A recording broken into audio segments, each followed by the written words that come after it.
Okay, so now we have much more time on this 350 XCF. Also had my buddy Rado do some time on this thing. And the thing is, again, this bike is amazing. There's a lot of things I like. So I'm going to talk about some of those things and give you some input. First of all, we've taken it now to a real track instead of just our hill tracks, we call them, with legit doubles and jumps, big jumps. And the suspension is a bit soft, but I would say for novice and underriders, even myself, it's not that bad. And it's really good on all the choppy stuff, but just the big landings, it might be a little soft. We did go up on the fork pressure, and that did help a lot. So you can just add some pressure, and that's something you can play with these air forks, which is kind of nice. And, 5 to 10 pounds of PSI. We run 141 in these 140, 141 trail riding. And I think we bumped up to 148 range on the track, and it did make a big difference the second time out yesterday. On the trail, what I'm finding is it's pretty dang good. It still isn't, when I compare it to a KTM 300, a 300 is very almost impossible to stall, to flame out, so to speak. Four strokes will, and this bike will flame out. But with the idle up a little higher than maybe you would think, it's not bad. The idle up, very little issues. Went on some really tight trails, did like 10 or 12 miles yesterday out at our off-road place in California here, Kauai. Some really tight stuff in the rocks, no flame outs. So that's pretty awesome. I think the gearing is really good for motocross or trail riding. I don't know if I would touch it. I think stock is really good. It's a 50 rear, and it pulls really good. So the gearing is good. Now, as far as the gear ratios, I've had some people ask me, and this took a little bit of effort, but I talked to KTM, and it's in some of the manuals. So they didn't just add a 6 gear to this bike. They did change the ratios. So we're going to put the ratios right here, right now, while I'm talking. So we'll have those on the screen, hopefully right here. So as you can see, each gear is a little bit different than the SXF motocross model. So you do get a little bit better. As you can see, 6 gear is a big difference, obviously, than what 5th is. So you have a lot more top end speed in 6 gear, which would help a lot in, say, fire roads or connector stuff or just wide open desert stuff. That 6 gear is going to help a lot in those as far as top end speed compared to the SXF model.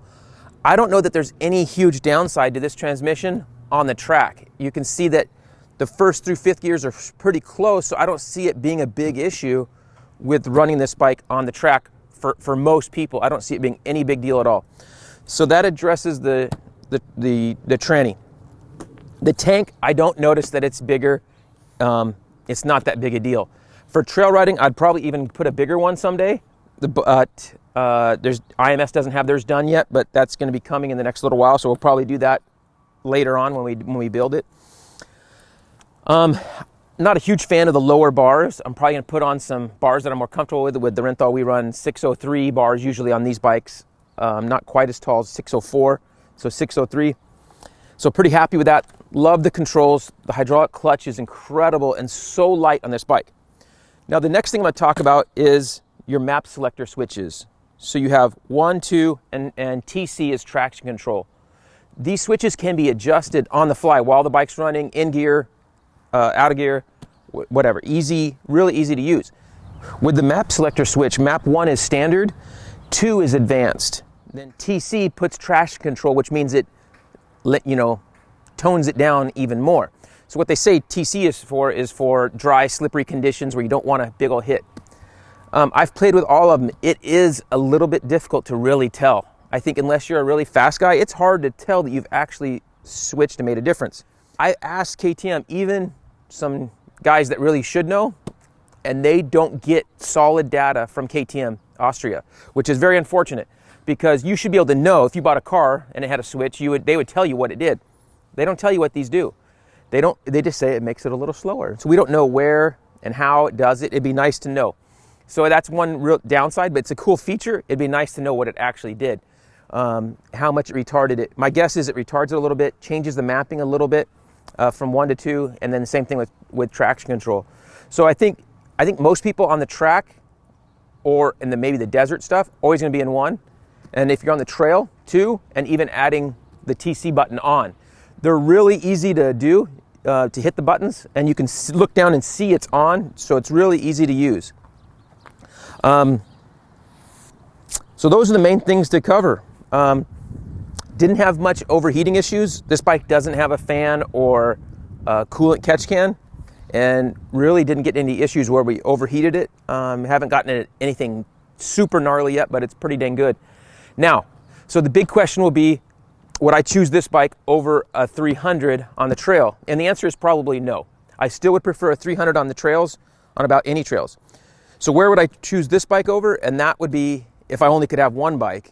If I could only have one bike to ride trail and track, this would probably be the bike. It's really good. It's a perfect size bike. The kickstand, you can pull it off if you don't want it, or it has a strap. You can hold it if you ride the track. No big deal. So that's where I think this bike would shine, is for somebody that wants a bike to use in a wide range of stuff. And we do a lot of tight trail riding, and that's where the 300 really shines. I don't really enjoy riding the 300 on the track. I'm not a two-stroke guy on the track. I prefer the four-stroke type power, and that's where this bike really shines, is on kind of the open tracks, really rough GP choppy stuff. This thing just loves it. It's great. So again, an incredible bike, and if you guys, anybody has an extra 10 grand laying around, this is the bike to go buy. If you're looking for one, you can't go wrong, and hopefully that helps you out some. We'll see you later on the track or the trail.